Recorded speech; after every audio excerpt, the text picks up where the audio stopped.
Magandang umaga po. Pakibati ng inyong katabi. Salamat at naririto ka. Meron tayong pagkakataon na minsan pang marinig ang nais na sabihin ng Diyos sa atin ngayong umaga. Tayo po ay nagpapatuloy sa ating serye tungkol sa Ebanghelyo ng ating Panginoong Hesus.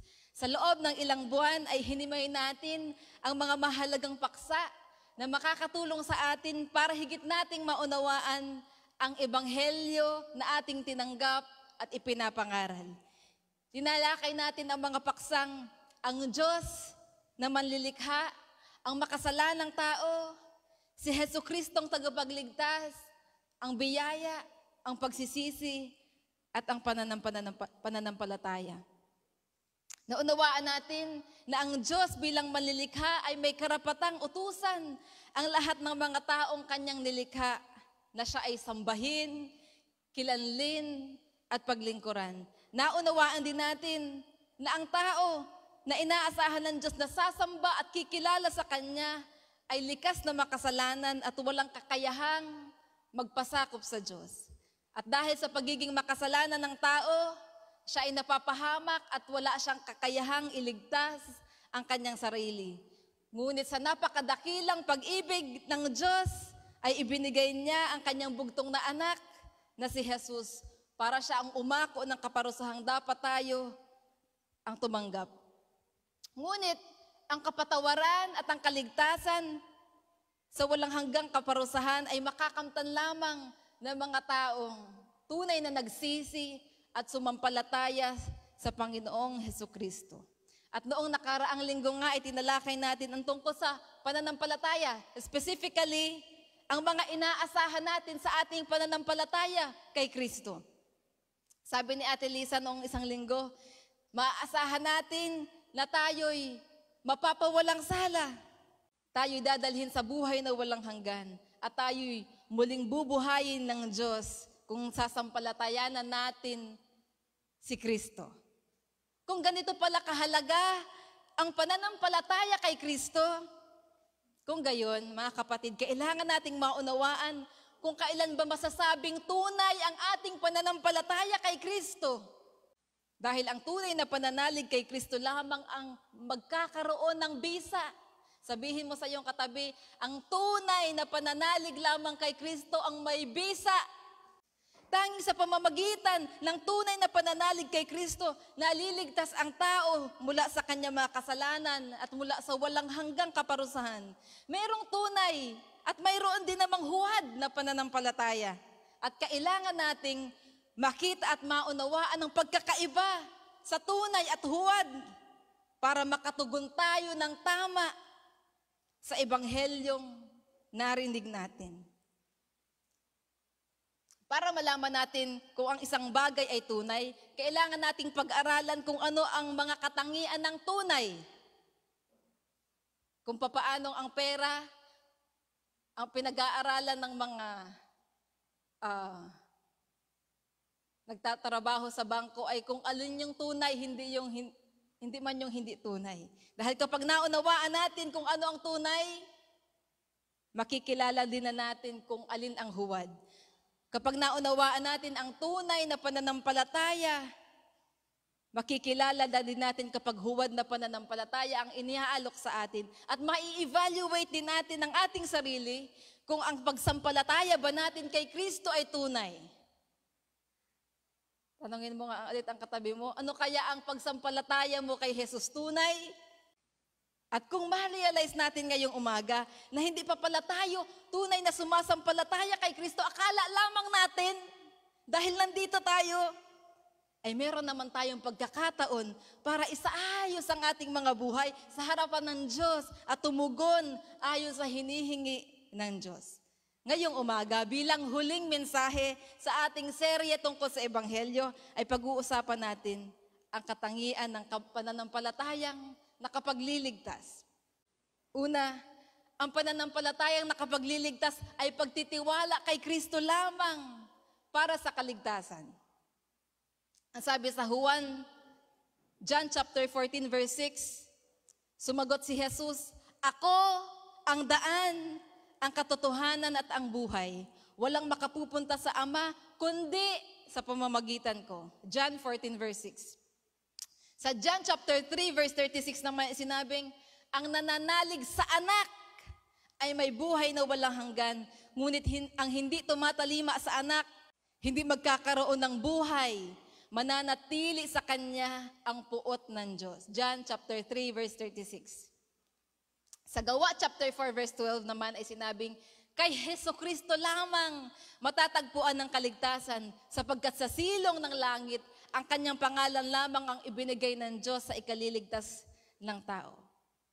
Hindi pananampalataya ang makapagliligtas, kundi yung pananampalataya kay Kristo. Ano daw? Hindi pananampalataya ang makapagliligtas, kundi yung pananampalataya kay Kristo. Ang sentro ay na kay Kristo. Ang sentro ng Ebanghelyo ay na kay Kristo. Ang sabi ni Jesus, ako ang daan. John 14 verse 6. Ang nananalig sa anak ay may buhay na walang hanggan. John chapter 3 verse 36. Kay Hesukristo lamang matatagpuan ang kaligtasan. Gawa chapter 4 verse 12. Nakikita ba natin na ang sentro ng Ebanghelyo ay si Hesukristo? Palaging ang diin ay nandoon sa pagsampalataya kay Kristo. Maraming nagkiklaim na dahil mayroon silang pananampalataya, sila ay maliligtas. Ang iba ay nagsasabi pang mayroon naman silang pananampalataya sa Diyos. Ngunit hindi talaga nila kinikilala si Hesukristo at ang kanyang ginawa para tubusin ang tao sa kasalanan. Napakalinaw ng Biblia tungkol sa labis na pagtataas ng pangalan ni Hesukristo. Sa silong ng langit, ang kanyang pangalan lamang ang ibinigay ng Diyos sa ikaliligtas ng tao. May iba pa bang pangalan? Ibinigay ang Diyos para sa ikaliligtas ng mga tao? Wala na. Tanging ang Panginoong Hesukristo. Ang pananampalataya ay makapagliligtas lamang kung ito ay pananampalataya kay Kristo lamang. Faith alone cannot save unless it is faith in Christ alone. Anong ibig sabihin ng pagsampalataya kay Kristo lamang para sa kaligtasan? Ito ay pag-amin na ang itinuturing mong mabuting gawa ay kulang na kulang at wala kang ibang choice kundi magtiwala kay Kristo lamang. Anong ibig sabihin ng pagsampalataya kay Kristo lamang para sa kaligtasan? Ito daw ay pag-amin na yung mga itinuturing nating mabubuting gawa ay kulang at wala tayong ibang choice kundi ang pagtiwalaan si Kristo lamang para sa ating kaligtasan. Hindi tayo magtitiwala kay Jesus para sa ating kaligtasan kung iniisip nating mayroon tayong magagawa para iligtas ang ating sarili. O kung iniisip nating mayroon din naman tayong mabubuting katangian na maaaring mag-qualify sa atin sa kaligtasan. Siya sa atin natin ng ating sarili, may kahit kaunting pagtitiwala pa ba tayo sa ating sarili para sa ating kaliligtas? Nananangan pa ba tayo sa ating mabubuting gawa? Ang pagsampalataya kay Kristo ay pag-amin na ang puso natin ay hindi talaga mabuti. Ito'y puno ng kasamaan. At nagtitiwala tayo kay Kristo lamang. Walang ibang paraan para maligtas at wala nang ibang tagapagligtas.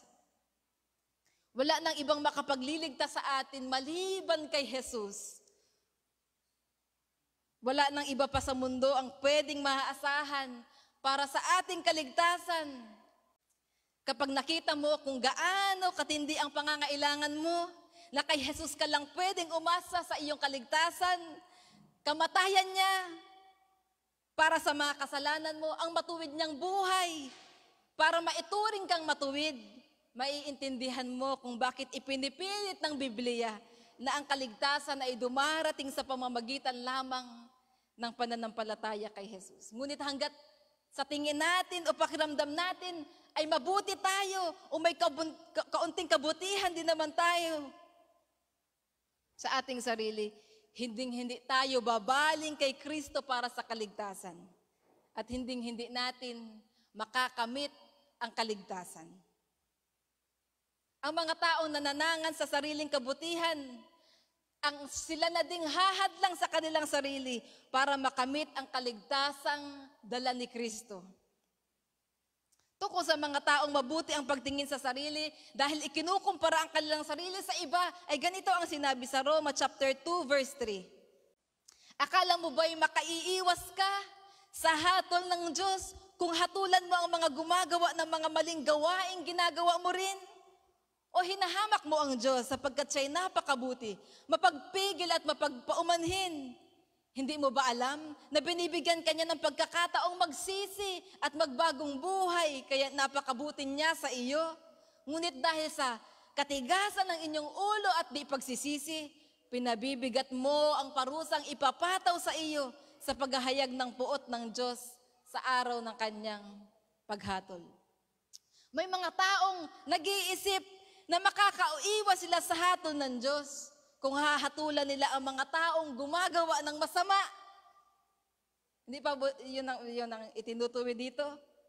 Hahanap sila ng mga taong sa tingin nila ay mas masama kaysa sa kanila para magmukha silang mabuti. Ikinukumpara nila ang kanilang mga sarili sa mga taong ito para i-validate ang nararamdaman nilang magandang pagtingin sa kanilang sarili. Mayroong nag-iisip na hindi naman sila mamamatay tao, hindi naman sila magnanakaw, hindi naman sila mangangalunya. Tulad ng iba, kaya mabuting tao pa rin naman sila. At hindi sila isasama sa mga makasalanang ito na hahatulan ng Diyos. Ngunit nagbabala ang Diyos sa mga ganitong klaseng tao. Ang lahat ng magtitiwala sa kanyang sariling kabutihan ay hindi makakaiwas sa paghatol ng Diyos. Hindi ba't yun ay babala? Maaring hindi nga tayo literal na pumapatay, nagnanakaw o nangangalunya, ngunit sa isip natin ay napupuo tayo sa ating kapwa. Isinusumpa at pinapatay natin sa ating isip ang ating kapwa, o pinagnanasaan natin sa ating isip ang ating kapwa, o gumagawa tayo ng ibang bagay na hindi nakalulugod sa Diyos. Wala kahit sinong maaari magsabing hindi siya nagkasala kailanman. At dahil lahat tayo ay nagkasala, tayong lahat ay guilty sa hatol ng Diyos. Sabihin mo sa iyong katabi, tayong lahat ay guilty sa hatol ng Diyos. Hindi dahil sa hindi tayo kasinsama ng iba ay makakalibre na tayo sa hatol ng Diyos. Kung hindi natin ilalagak ang buo nating pagtitiwala kay Kristo lamang para sa ating kaligtasan, mapapahamak pa din tayo.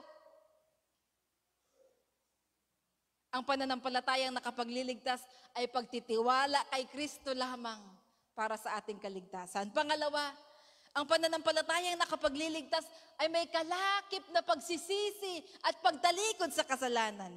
Marcos chapter 1 verse 15. Dumating na ang takdang panahon at malapit na ang paghahari ng Diyos. Pagsisihan ninyo talikdan ang inyong mga kasalanan at maniwala kayo sa mabuting balitang ito. Sa English Standard Version, ay babasahin ko din. Now after John was arrested, Jesus came into Galilee, proclaiming the gospel of God, verse 15, and saying that time is fulfilled, and the kingdom of God is at hand. Repent and believe in the gospel. Ang pagsisisi at ang pananalig ay palaging magkasama. Repent and believe. Hindi tunay ang pananalig kung walang pagsisisi. Hindi maaaring pagtitiwalaan lamang natin si Kristo bilang ating tagapagligtas, ngunit mamumuhay pa rin tayo sa paraang gusto natin. Ang paanyaya na manalig kay Kristo, una sa lahat ay paanyaya na magsisi. Repent and believe. Hindi kompleto ang pananalig kung walang pagsisisi, kung papaano hindi kompleto ang pagsisisi kung walang pananalig. Parang isang coin, Binubuo ng dalawang mukha, ngunit iisa lang na coin. Ang pananampalataya kay Kristo ay palaging may kalakip na pagtalikod sa mga bagay na tuluyan ng ginapi ng Haring Jesus. Ang kasalanan. Kung hindi natin tinatalikuran ng kasalanan, ibig sabihin, hindi rin totoo ang ating pagsampalataya kay Jesus na siyang nagwagi laban dito. Hindi masasabing pinagtitiwalaan natin si Jesus kung yakap-yakap pa din natin ang ating mga kasalanan. Kapag hindi natin matalikuran ang ating mga kasalanan, ibig sabihin, ang pagtitiwala at loyalty natin ay nasa ating sarili pa din at sa mga bagay na kaagaw ni Jesus sa ating buhay. Hindi maaaring pinagtitiwalaan mo si Jesus, ngunit nananatili ka pa din sa iyong mga kasalanan. Hindi maaaring meron tayong double life, double loyalty, at inaangkin natin na kay Jesus ang ating pagtitiwala. Sabi ng isang pastor, ang tao ay merong 3 tugon. It's either, isa dito sa mga tugon na ito ay itugon ng tao. Sa paanyaya ni Jesus ay merong 3 maaaring itugon ng tao. Una, ay yung isang tabi ang paanyaya dahil hindi niya kayang isuko ang kanyang buhay kay Jesus. Pangalawa, ay yung magsisi at magsuko ng buhay kay Jesus. At pangatlo, ay manatili sa iglesia, ngunit namamangka sa 2 ilog. Meron silang double life and double loyalty. Sinasabi nilang sila'y sumasampalataya kay Kristo, ngunit ang loyalty nila ay nasa mundo. Tanongin mo yung katabi mo, nasaan ka dun? Either nasa pangalawa o pangatlo. Hindi ganito ang itinuturo sa atin ni Jesus na maaari tayong sumampalataya sa Kanya at the same time ay manatili sa pag-ibig sa ating sarili at pag-ibig sa mundo. Ngunit ganito ang kalagayan ng maraming iglesia. Siyasatin natin ang ating sarili, mga kapatid, at magsisi. Maaaring ang tayo ang unang dapat na makarinig at makaunawa ng Ebanghelyo bago pa natin ito dalhin sa ibang tao. Talagang bang si Jesus na ang pinagtitiwalaan natin?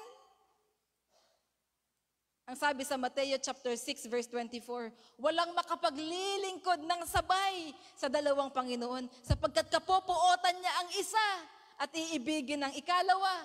Paglilingkuran ng tapat ang isa at hahanmakin ng ikalawa. Hindi kayo makakapaglingkod ng sabay sa Diyos at sa kayamanan.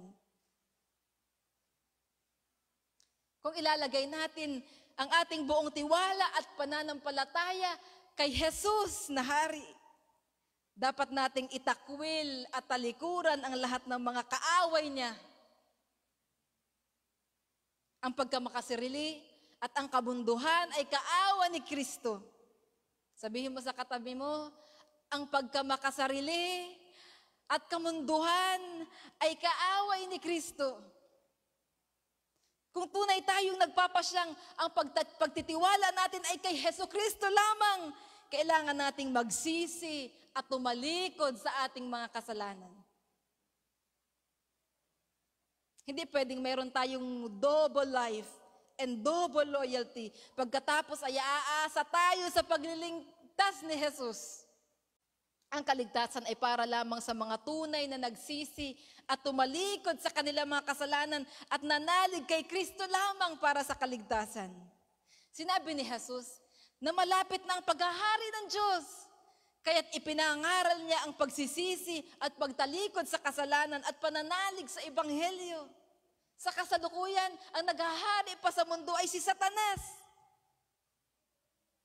Ngunit sa muling pagbabalik ng Panginoong Jesus, wawakasan niya ang paghahari ni Satanas sa mundo. At si Jesucristo ang maghahari magpakailanman. Hindi ba't mas malapit tayo sa pagdating ni Jesus? Mas malapit tayo sa pagdating ni Jesus ngayon kaysa sa ipinangaral ito ni Jesus noon. May mga pagkakataong pinapamuna-muna natin ang paanyaya ni Jesus na magsisi, tumalikod sa ating mga kasalanan at manalig sa Kanya dahil iniisip nating may panahon pa para sa mga ganito mga bagay.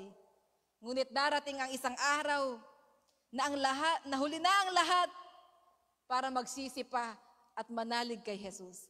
Ang lahat ng daratnan ni Jesus na hindi nagsisi at tumalikod sa kanilang mga kasalanan at hindi nanalig sa Kanya ay kasamang hahatulan ng Diyos ng walang hanggang kaparusahan at paghihirap sa impyerno. Ngunit ang lahat ng daratnan ni Jesus na nagsisi at tumalikod sa kanilang mga kasalanan at nanalig kay Kristo lamang para sa kaligtasan at nagsuko ng kanilang buhay sa paghahari ni Jesus, ay isasama niya sa buhay na walang hanggan. Ang mga pinaghaharian lamang ni Jesus, ang kikilanli ng Diyos. Malapit na ang paghahari ng Diyos.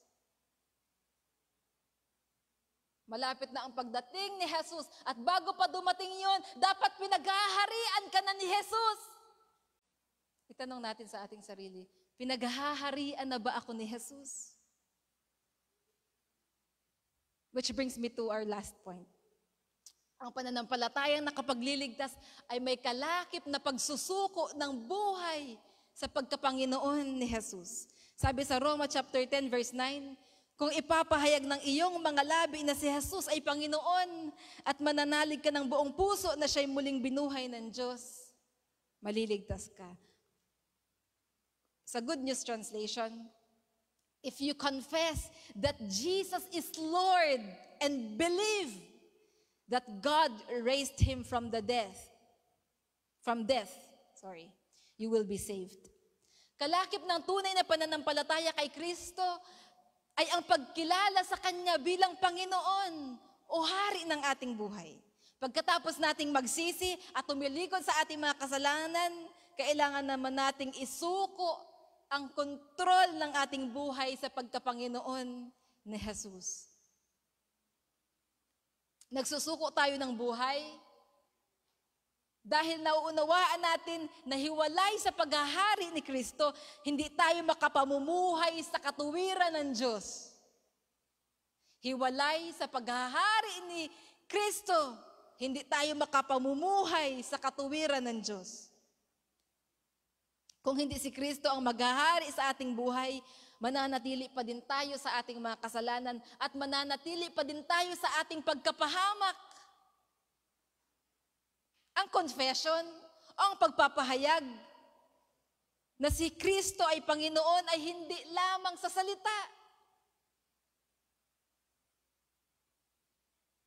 Sapagkat sinabi din ni Jesus sa Mateo chapter 7 verse 21, hindi lahat ng tumatawag sa akin, Panginoon, Panginoon, ay papasok sa kaharian ng langit, ngunit yaon lamang sumusunod sa kalooban ng aking Ama nasa langit.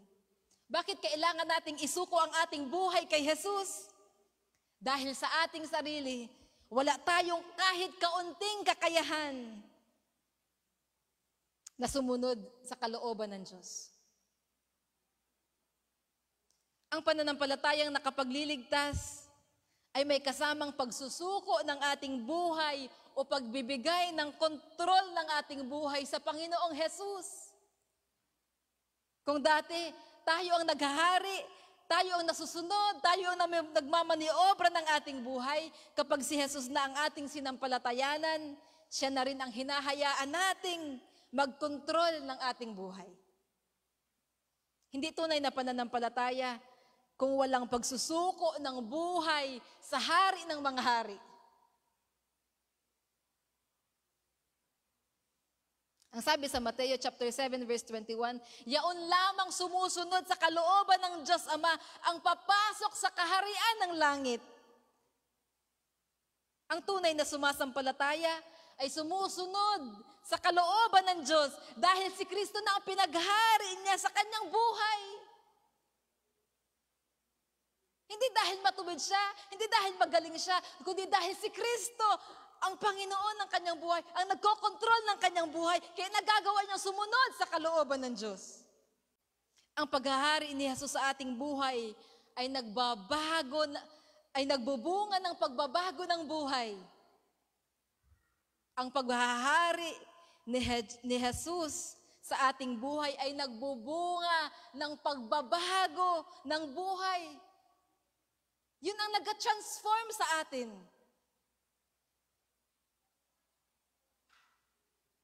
Hindi tayo naliligtas dahil sa pagsunod sa kalooban ng Diyos. Hindi tayo naliligtas dahil sa pagsunod sa kalooban ng Diyos, kundi sumusunod tayo sa kalooban ng Diyos dahil tayo iniligtas na ni Jesus sa ating mga kasalanan nang isuko natin sa Kanya ang kontrol ng ating buhay. Ang pagsunod sa kalooban ng Diyos ay bunga na lamang ng paghahari ni Kristo sa buhay natin. Nakakasunod na ba tayo sa kalooban ng Diyos? May kakayanan na ba tayong sundin ang kalooban ng Diyos? Napapagtagumpay na ba natin ang kasalanan? Ang kakayanang masunod ang kalooban ng Diyos ay ipinagkakaloob lamang sa mga pinaghaharian ni Kristo. Hanggang ngayon ba ay nagsisikap ka pa rin sumunod sa kalooban ng Diyos sa iyong sariling pagsisikap? Ang mga taong nagpipilit sumunod sa Diyos sa kanilang sariling pagsisikap ay mga taong hindi patunay na pinagtitiwalaan si Jesus. Ang kanilang pagtitiwala ay nasa kanila pa ring sarili. Kailangan nating lubos na maunawaan na ang pananampalataya na kapagliligtas ay may kalakip na pagsusuko ng ating buhay sa paghahari ni Jesus. Ang akala ko din noon ay sumampalataya na ako kay Kristo dahil pagkabata ko na, ay nasa tamang pananampalataya ako. Sino dito ang lumaki na sa Sunday School? Mula pa nasa Sunday School na, taas ang kamay. Taas ang kamay. Sino dito ang dinatnan na ay ang pananampalatayang ito? Marami sa atin ang ganun. Ang akala ko din nun ay sumampalataya na ako kay Kristo dahil pagkabata ko na ay nasa Christian church na ako. Lumaki ako sa isang Christian church tulad ng CLJC. Mga 6 na taong gulang ay nasa church na ako. Kung hindi ako nagkakamali, ay mga 13 years old o nasa second year high school naman ako nang maunawaan ko na sa mahabang panahon ay napapahamak pa din pala ako. Ang kwento kong ito ay hindi bago sa marami. Sinikap kong labanan ang kasalanang nananahan sa puso ko at umaalipin sa akin. Akala ko kasi noon ay ganun ang pagsampalataya kay Jesus. Ang gawin ang lahat ng iyong makakaya para labanan ang kasalanan. Yun ang akala ko. Kaya dumating ako sa pag-aalinlangan. Kung ako ba ay ligtas na o hindi pa, dahil alam ko sa kaloob-looban ko, alipin pa din ako ng kasalanan. Ngunit naniniwala naman ako sa isip ko na si Jesus ay namatay sa krus para bayaran ng aking mga kasalanan. Ngunit bakit hindi ko mapagtagumpayan ang kasalanan? Kinatagpo ako ng Diyos at saka ako naunawaan na sa mahabang panahon, sarili ko pa rin ang naghahari sa aking buhay. Naunawaan ko na ang kailangan ko ay ang pananahan ni Kristo sa buhay ko. Mga kapatid, ang tunay na pananalig kay Kristo ay may kalakip na pagsusuko ng buhay sa pagkapanginoon ni Kristo. Doon lamang ako nakalaya sa kasalanan. Hindi pa perfect. Ngunit, doon lamang ako nakapanagumpay laban sa kasalanan nang isinuko ko ang kontrol ng buhay ko kay Jesus. Na sinasabi ko noong sinasampalatayahan ko naman. Dahil ang tunay na pagsampalataya ay may kasamang pagsusuko ng kontrol ng ating buhay kay Jesus, mga kapatid. Naalala mo pa ba ang pagkakataong isinuko mo ang kontrol ng iyong buhay kay Jesus? May naalala ka? Naalala mo? Isipin natin, mga kapatid. May naaalala ka bang pagkakataon sa buhay mo na isinuko mo na ang buong kontrol ng buhay mo kay Jesus? Hindi lamang ang ilang bahagi ng buhay mo, kundi ang kabuuan ng buhay at pagkatao mo. Kung wala ka naaalala, maaaring hindi mo pa talaga isinusuko ang buhay mo kay Jesus. Dahil yung panahon na yun ay yung turning point ng ating buhay. Kung hindi mo pa talaga nagagawang magsuko ng buhay mo kay Jesus, ito ang tamang pagkakataon. Sa Hebreo chapter 3 verse 15 hanggang 19 ay ganito ang sinasabi. Hebreo 3:15 to 19. Ito nga ang sinasabi sa kasulatan. Kapag narinig ninyo ngayon ang tinig ng Diyos, huwag maging matigas ang inyong ulo, gaya ng inyong ginawa nang maghimagsik kayo sa Diyos. Sino ang naghimagsik sa Diyos, bagamat narinig ang kanyang tinig? Hindi ba ang lahat ng inilabas ni Moises sa Ehipto? At kanino nagalit ang Diyos sa loob ng 40 taon? Hindi ba sa mga nagkasala at namatay sa ilang? At sino ang tinutukoy niya ng kanyang isinumpa? Hindi sila makapapasok at makapamamahinga sa piling ko. Hindi ba ang mga suwail? Kaya't alam nating hindi sila nakapasok sa lupang pangako dahil sa kawalan nila ng pananalig sa Diyos. Sa verse 15, sa English Standard Version, isinabing, "Today, if you hear His voice, do not harden your hearts as in the rebellion." Ang mga taong napahamak, ang mga taong hindi nagkamit ng ipinangako ng Diyos at hindi nakapasok at nakapamahinga sa piling ng Diyos ay yung mga taong hanggang sa huli ay tumangging sumuko sa paghahari ng Diyos sa kanilang buhay. Sila ba'y mga hintil? Hindi. Sila ay mga Hudyo, mga Israelita na nakita ang lahat ng kapangyarihan ng Diyos. Nakita ang kapangyarihan ng Diyos na gumawa sa kanilang kalagitnaan. Ngunit ang tinukoy ng Diyos na hindi nakatanggap ng ipinangako ng Diyos ay sila na nakaranas ng pagsama ng Diyos sa mahabang panahon.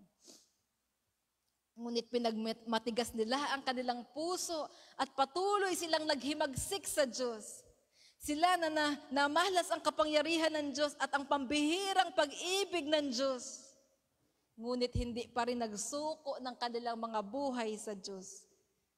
Ngunit tayo na nabuhay ngayon sa huling panahon ay tinatawagan din ng Diyos. Ngayon, kung marinig natin ang tinig ng Diyos, huwag nating pagmatigasin ang ating puso.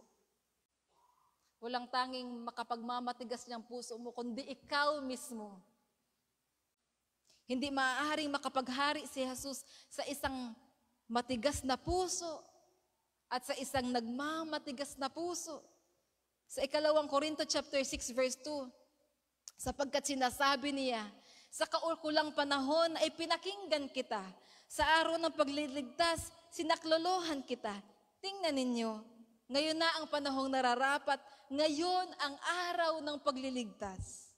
Nais ng Diyos na matanggap ng bawat isa sa atin ang kaligtasan ngayon. Ang tamang panahon para magpasya kung tatanggapin natin ang pagliligtas ng Diyos ay ngayon. Kung lalapit tayo na may buong pagpapakumbaba at pagsisisi kay Jesus, pakikinggan niya tayo at sasaklolohan niya tayo. Lumapit ka kay Jesus ngayon. Ang natitirang mga sandali ay ilaan natin para sa pagsisiyasat ng ating sarili. Isinuko na ba natin ang kontrol ng ating buhay kay Jesus? Pumikit ka at ipasiyasat mo ang iyong sarili sa harapan ng Diyos. Isinuko ko na ba ang kontrol ng aking buhay kay Jesus?